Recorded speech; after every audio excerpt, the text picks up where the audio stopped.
Hello, welcome. Today, I want to answer a listener question, which is a great one, which is when do you actually need to hire an accountant? And when is it fine to go ahead and do your taxes on your own, like use TurboTax, for example? This question was actually submitted by Stacy, a listener to the Sunlight podcast. So, Stacy, thank you. And when I say that I really do listen when you DM me suggestions for podcast episodes, I really do. I have a little spreadsheet where I track your suggestions, and almost every one that has been suggested, I have gotten onto my content calendar. So I definitely want you to know that you can let me know what you'd like me to cover in terms of your taxes and money.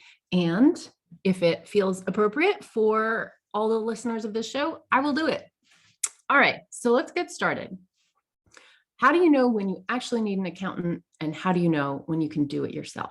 So first, I just want to start off with kind of the scenario. One thing is, in this country, there is no tax education, and this is not a total accident. We allow lobbying in this country, and the two largest tax prep companies lobby the US government to keep our tax code complicated and to deliberately make you feel like it's too confusing for you to handle on your own. Why? Well, the thing is, if you are intimidated and you have no idea how it all works and you feel like you couldn't possibly handle it on your own, well, you have to buy their software, or you have to walk into one of their offices in your local strip mall to get your taxes done, right? And I think that's kind of a terrible way to run. I think that's a really bad scenario. I wish we didn't do it that way in this country. That said, there's a lot of marketing out there to say like taxes are horrible, you couldn't possibly do it on your own. And I do think a lot of that is actually silly, right? If you get a basic education in your taxes, then a lot of this is very, very doable. And, I'm here to say that's my mission. I am hoping to be the one to bring you that education to help you feel more empowered when it comes to your taxes, especially. Think of the beauty industry. Their marketing for a long, long time has been like, you're flawed, you're broken, you're ugly. No one is going to like you unless you buy our products. Well, the tax industry kind of works in a similar fashion, right? You couldn't possibly do this on your own. You're behind. Everybody else knows this. And that just is not true. All right. So can you do it on your own? When should you, and when should you not? So there are legitimate times that you do want to consult with an expert, okay? And that is reasonable, and it's not a defeat. In fact, it's very smart at those times to do it. But I want to help you kind of clarify today through this episode how to know when those times are upon you. Now, I want to just paint a little picture for you. Let's just take an example of a doctor, right? A doctor could teach you a lot about, a doctor could have a podcast and they could teach you a lot about maintaining your health. They could teach you about body chemistry. They could teach you about your hormones, right? You could learn a lot about your health from a doctor, and you could take a lot of initiative with that information and do a lot of great healthy things and make a lot of great healthy choices, right? Should you then turn around and go do your own heart surgery? I'm going to say no, right? Like there are times, right? You can be a really educated person and you can get to know the stuff that is reasonable for a non-specialist to know, but that doesn't mean that you are going to, when it comes to accounting, that you're going to know all of the ins and outs of a whole field and profession that you're not a professional in. And that's okay too. Okay. So I don't want you to feel like you are a failure if you're trying to be very educated about this stuff, but you still have times where you need an expert. Like you can be really healthy and knowledgeable about your health and not do your own heart surgery. Okay. So taxes are the same, maybe to a lesser degree. Okay. All right, but let's get into how you actually are going to know. All right. All right. Okay, so there's a couple of categories I want to talk about. The first category of a time that you really do want to consult with an accountant is when there is a big change in your life circumstances or in your finances. And often these things go together. For example, when you get married, that is a big life change, and it's also a big financial change. And typically the year that you file your first joint tax return, that is a good moment to have some consulting with an expert around your taxes. Why? Because when two people who formerly filed single come together and file a married filing joint tax return, now instead of two different tax rates, you have one single tax rate. And you're also signing on the legal obligation to everything in your spouse's taxes, right? So you should know that a married filing joint return, technically speaking, it is what is called a joint and severable agreement, meaning if you get severed from your spouse, your signature on that joint tax return actually keeps you on the hook for anything that your spouse did and put on there, even if your spouse walks out the door and never comes back and you can't find them. So a joint return does have some responsibility to it. And this is why it is a really good idea to speak to an expert to get educated about how it's going to impact your finances and, frankly, your legal obligations once you sign a joint tax return together. Okay, so that's an example of a big life change where it's a good idea to get some advice. Now, do you have to stick with that accountant for the rest of your married filing joint life? No, absolutely not. You can go and get some advising and then you can be done, right? Then you can do it on your own. Once you kind of get in the flow of doing your joint tax return, you don't necessarily have to stay with the accountant. Okay. So there are other big changes in your finances that are good times to check in with a professional.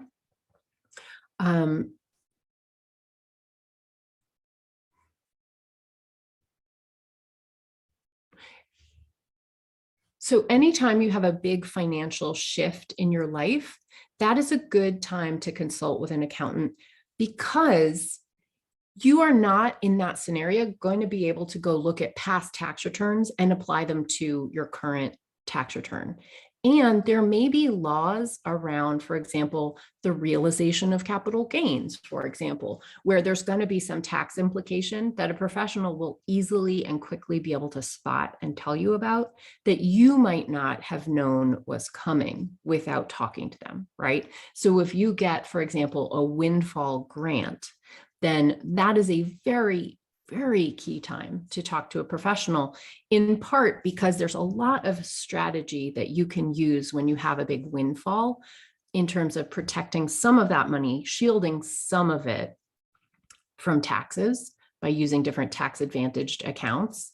And it's a really good idea to take advantage of that. It's also very worth your money. So even if, a couple hours of an accountant's time feels expensive to you, what's even more expensive is watching $20,000 of your money just walk right out the door in a tax bill that you could have saved yourself if you'd done some tax planning.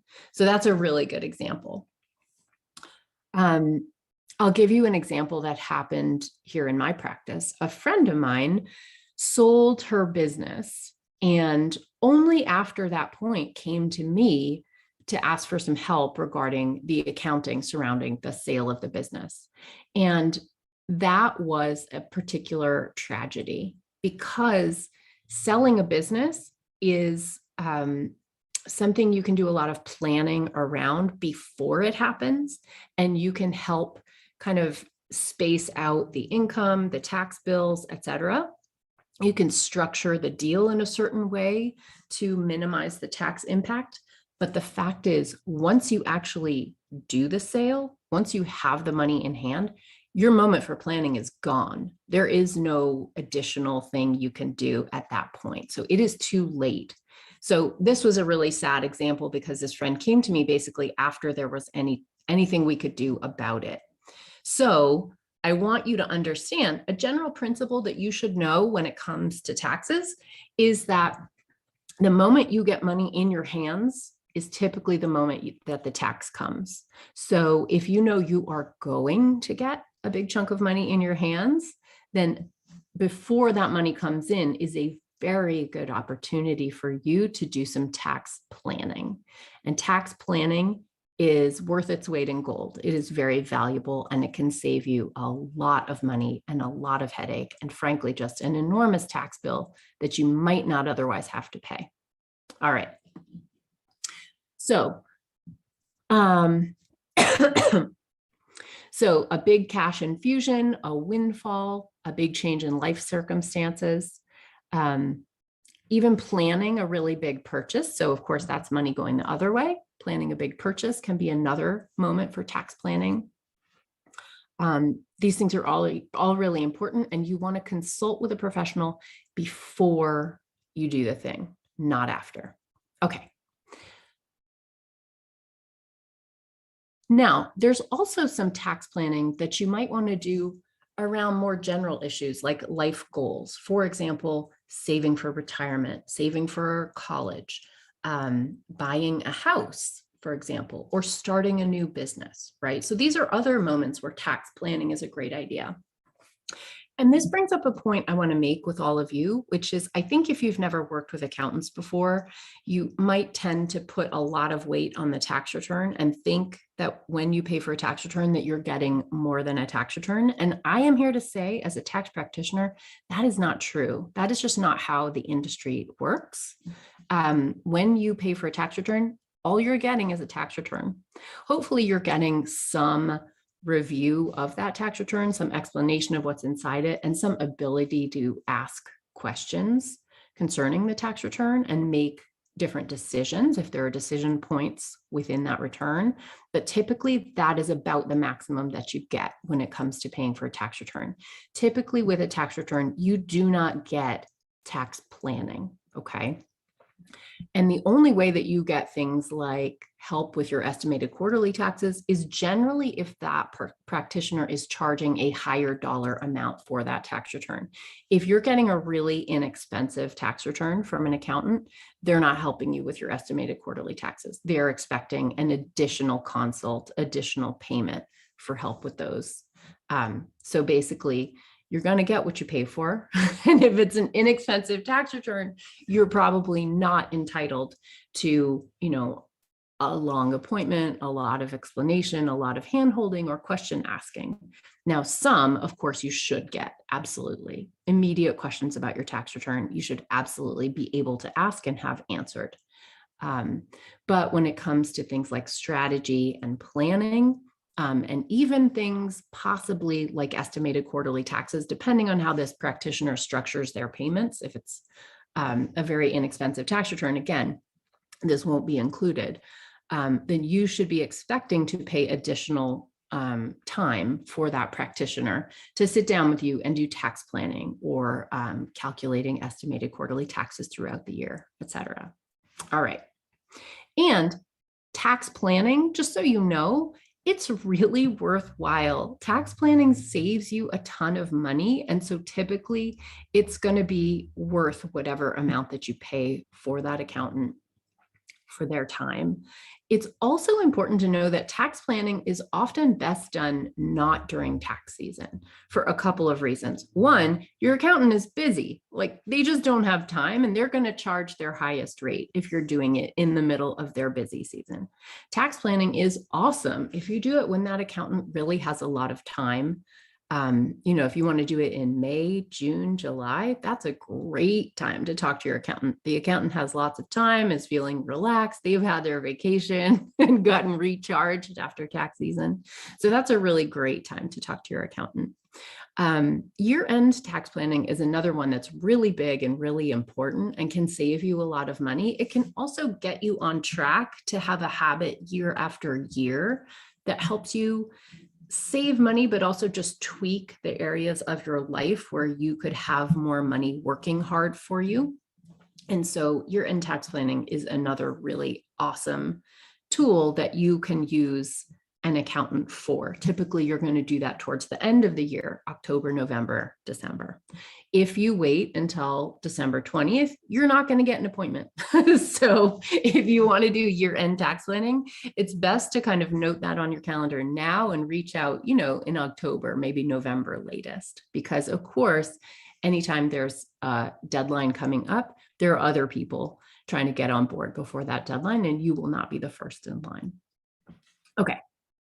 Now, it is possible, and I certainly teach, I have done episodes of this podcast about year-end tax planning. I've done Instagram challenges on it in the past. So I like to teach this to a broader audience. You don't necessarily need to go to an accountant for a one-on-one appointment to get some really good information about some basic strategies. You can definitely listen to my podcast for that.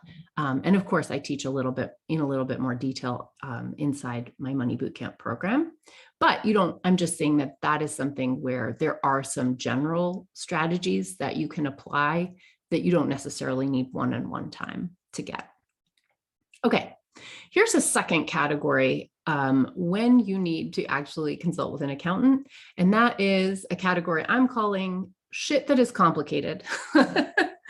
So if you're going to do stuff that has special rules, special tax rules, you should consult an accountant for that kind of work. I'll give you an example. If you're going to make what is called a capital expenditure, that is something where you're going to basically build a new asset. For example, you're going to build a new studio building, right? That is something that's really important to consult with a professional over, because it's not something, there are special tax rules surrounding something like that, building a new building. There's depreciation. You are not allowed to expense a whole capital expenditure all in one year. So I've seen people, spend $100,000, $200,000 on building a new building for their work, thinking they're going to get that whole amount of expenditure as a deduction the next year. And you don't, because the tax rules don't work that way. So that's why something like that, an expenditure that's really big like that, you want to consult with a professional so that you get your head around when you actually do get the tax benefit, so that you don't get a rude, nasty surprise. You don't want to be planning on something that isn't actually true. Okay. Another one, for example, another thing in the category of shit that is complicated is if you're doing, for example, certain complex transactions, for example, something called a 1031 exchange. This is also known as a like-kind exchange. This is a kind of thing, it's a really wonderful strategy. Basically, what a 1031 exchange is when you have a business asset, you can essentially sell it and within a certain time frame buy a similar asset. And unlike what I said before, where normally when you get cash in hand, when you make a sale of something, that moment you get taxed. A 1031 exchange, the whole point of this complicated rule is that even though you do have a moment where you have cash in hand, you defer the taxability so long as you meet these very specific timing criteria and buy the next asset. Okay, so we can do this with real estate. You can do it. You could actually do it with equipment, machinery. So there are special rules about 1031 exchanges, and there's timing involved. So if you miss the timing deadlines on a 1031 like-kind exchange, you just are going to get taxed. You will miss the whole benefit. So that is definitely in the category of shit that is complicated. And you want to make sure that you are working hand in glove with an accounting professional at that moment to make sure you hit the marks for your timing. Okay. And you understand what the tax implication is going to be. You also want to understand what happens when you do ultimately sell that asset, because of course there will be a big taxable moment at that time. All right. Now, many of you listening, don't worry if you are kind of confused about a 1031 exchange. I'm just giving an example of something that is complicated and that I would never recommend somebody to do alone. Don't worry if that never applies to you, or if you're like, wait, should I know about that? No, the answer is no, you don't need to know about that. But if you ever decide you want to do it, just consult a professional. Okay. Setting up payroll is another thing that I have actually seen people try to DIY, and I don't necessarily recommend that. The reason that I think you should consult a professional when you set up payroll is that when you run payroll, you are engaging with employment law and you are on the hook for it with your state. And even if you are running payroll because, for example, you start an S Corp and you're going to pay yourself, you actually are still on the hook for employment law in your state. Even though the person who's your employee is yourself, you still have to comply with employment tax law. And if you mistreat your employee, it doesn't matter that employee is you are not allowed to break the law. So it's really, really important that you check all the boxes exactly appropriately when you set up payroll. That is not a casual system. It is not a casual setup. Now, it doesn't need to be super hard. And I actually don't think you need to pay an accountant to run payroll for you every month, unless you have stuff that is super, super complex. That's going to be something very expensive if you're paying an accountant to do. Frankly, I use software called Gusto to run payroll, and I think it's awesome. It's pretty inexpensive, especially when compared to having an accountant do it manually. So I love Gusto software. I'll put a link in the show notes to my my affiliate discount code. So because I use Gusto myself, I think it's awesome. I think it's really simple and straightforward. But even so, I still think, even though they have great tutorials on that site, I still think it's a good idea to just get a professional set of eyes on it and be like, am I checking these boxes correctly? Am I setting up with the state correctly? You want to make sure when you're running payroll, there are some compliance rules that are quite serious, and it's a very big deal that you are complying properly. Okay. Next category for when you do want to use an accountant is around strategy. Now, this kind of is very similar to tax planning, but you can't ask software, should I do this versus this, right? So when you have questions or when you have concerns about a strategy, whether you should do something this way versus that way, that's a good time to talk to a human being, to talk to an accountant. So for example, if you're having losses in your business, for example, and you're curious like what that means and how you should handle it and how long it can go on for, and if things are turning around in your business, that would be a good time to talk to a professional.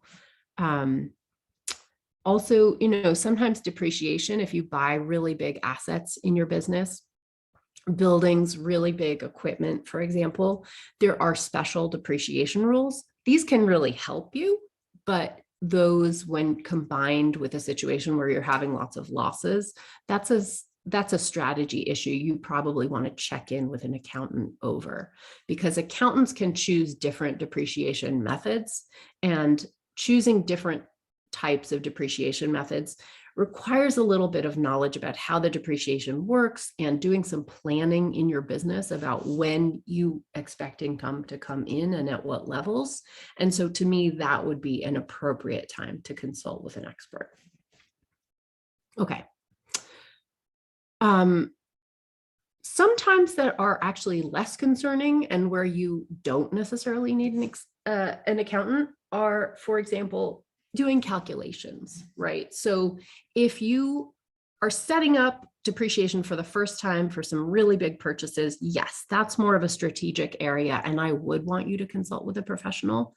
But if what you're doing is actually just continuing depreciation that you've had going in the past, that I'm less concerned about, because actually, so long as you input the information correctly in your software, it will continue the depreciation method that you had going before. And so typically the depreciation will be calculated and carried on correctly.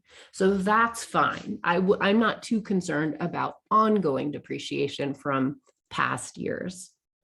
There's other stuff where there are calculations that are kind of complex, but you don't actually need to do the calculation yourself. So I'll give you an example here. Per diem meals expense is a really awesome expense that you can take when you do business travel. So when you're traveling for your business, you can take a meals expense, and you can do that one of two ways. first of all, you're only going to get half of the expense across the board. That's just an IRS baseline. And the funny thing about that is that the IRS basically has an attitude of you're going to have to eat whether you're doing business or not. So arbitrarily, we're just going to say that half of your meal is not deductible, even if it's a deductible meal, just because you would have had to eat no matter what, right? So you only get 50% of your meals expenses basically across the board. However, given that, when you're traveling, you can either take what is called the actual expenses. So you can save your receipts and you will get 50% of the actual receipts from your travel meals, or you can do this thing called the per diem meals expense. And for that, basically what you need to do is track the number of days that you are in a certain location and then track what location you're in. This is something that is okay to track on your calendar, for example, but you want to remember each year to pull it over into your taxes and use it on your tax software. Now, the per diem meals expense can be a little tricky to calculate because one, you have to know where to look it up.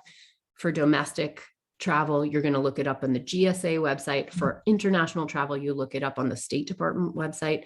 And there's different lookup tools and sort of guidance on how you do it. And you can do it yourself. There's also a different calculation for your first and last day of travel. And rather than actually get into what those rules are here and make your head spin about the calculation, what I'm going to tell you is so long as you track the number of days you're traveling and where you travel to, that's all you need to plug into software. And the software itself has the calculation capability. So it can just do the calculation for you. So that's an example of a thing where you don't have to maintain the rule in your head. So long as you know what you need to track and you put that into your software, you will be fine. So that's a big category of thing where so long as you know the rules, software is completely fine, okay? So I actually think that that is true in general for small businesses, people who have a Schedule C. When you know the rules about what you can deduct and what you can't, and things like how to track your per diem meals expense, like I just explained, then you can successfully file your own taxes using, TurboTax, H&R Block software, whatever it is. You can successfully do that on your own without a professional. And I think it's really empowering and awesome to be able to do that. Okay. Now, one other thing is that if you want to understand your taxes, in theory, you could understand your taxes if you work with an accountant, right? I think a lot of people go to accountants because they want to understand their taxes. Some people don't. Some people just say, here's my stuff. I don't want to see it. Just do it correctly, right? That is a real attitude that's out there. But some people really kind of want to know what's going on. I actually think that's really good. I think you should know what's going on in your own taxes, right? But in theory, you might get that information from your accountant. But what I find is that in practice, a lot of people do not get any understanding from their accountant, whether it is a cultural disconnect, whether it is like a feeling of shame or intimidation that you experience around your accountant. And this is far more common than accountants realize, I am here to tell you. But I think it's really great to understand your taxes. Of course, that's why I do what I do. That's why I have this podcast, and that's why I built my program. So I'm hoping that I can help you understand your taxes, whether or not you're going to an accountant or doing your taxes on your own, because I just think that's good for your citizenship and good for your own financial health. So I do think it's a little bit of a red flag if you're going to an accountant and they don't explain anything to you and they are kind of bullying or intimidating. That's not good. I don't think accountants should be able to get away with that. And I think they should be called to account if they actually are doing that. The thing is, though, TurboTax, for example, I think it's really good software. To be totally honest with you, it's a really good value. And by all means, use it. I don't want to shame anybody for using TurboTax. I actually think it's great. And if you can use it, go for it. But the thing about it is, it's going to ask you these friendly questions, right? Did you do this? Did you do this year? Blah, blah, blah. And it kind of walks you through the tax return using these very friendly questions that are phrased in a sort of understandable, friendly way, but it's still kind of a black box. TurboTax doesn't tell you what it's doing with the answer that you give it. And so you don't have the ability to change around your strategy, right? So for example, if you're experiencing losses in your business and you're getting to a point where you've had losses for a little while, and you maybe really should have a conversation at that point with your accountant about like whether you should continue to take the losses and whether you know what the implications are in terms of your potential for audit, and if there's ways to mitigate that risk. That would be a good time to talk to an accountant. TurboTax is just going to do it, just going to do what you say, right? So you might have years and years of losses happening on your tax return because TurboTax is just asking you the question, and that's the factual truth. I did have a loss, right? For year 5, but maybe an accountant would be there to be like, hey, you know what? This is a thing we should discuss. That's kind of the difference. Okay. So I don't really know how to give you an answer to this. Frankly, sometimes accountants can be as much of a black box as TurboTax is. I don't think that's a sign of a great accountant. So I would be a little maybe looking around if that were my accountant. But so long as you have some baseline understanding, then I think it's absolutely fine to use software. So I hope that helps you. I hope that helps you kind of have a sense of when you should use an accountant and when it's fine to just use software. Basically, to summarize, when you have a big life change or a big financial change, or if you're about to get a big windfall or have a huge expenditure, those are really good times for some tax planning. Tax planning also, I want you to remember, does not necessarily happen at the time of your tax return. The tax return is typically your accountant's busiest time of year, and it's a difficult time to get good, thoughtful advice and guidance. So I want you to think about strategy and tax planning as something that you can separate from tax time. And actually, it's better for you if you do, because your accountant is more patient, more well-rested, less busy, and more able to really take time with you to explain things and walk you through strategy. And so that's how you get a better value out of that accountant, rather than asking them for a bunch of time at their worst and busiest and most stressed time of year. Okay, now not to get the accountants off the hook, I do think that if accountants are not walking you through what's going on inside your tax return for the year, that is a red flag about that accountant. And I don't think that people should be with accountants who don't give them any guidance whatsoever or any explanation about what is happening inside your tax return. Okay. So big life changes, big financial changes. If you have strategy or lots of questions, those are times that you want to go to a professional. Tax planning is another time you want to go to a professional. Aside from that, a basic education about your taxes is enough for you to be able to do your taxes on your own and know that you're getting every deduction that you should, taking advantage of every rule you should, and basically getting the most out of your taxes without spending a lot of money. So I hope that's helpful to you. If that has been helpful to you, will you let me know? Send me a DM on Instagram. I'm at Sunlight Tax. And if you like this episode, if you found it helpful, will you share it with a friend? It means so much to me. And that is one thing you can do that really helps this podcast reach more ears. And I really appreciate it. So thank you so much for listening. I will talk to you next week. Bye. Thank you for watching. If you like this video, be sure to like, leave a comment, and subscribe to my channel. I'm so grateful for that. This video is for education and entertainment only. Nothing in this episode should be taken as individual tax or financial advice. You can find all the tools, books, and links I reference at sunlighttax.com/podcast.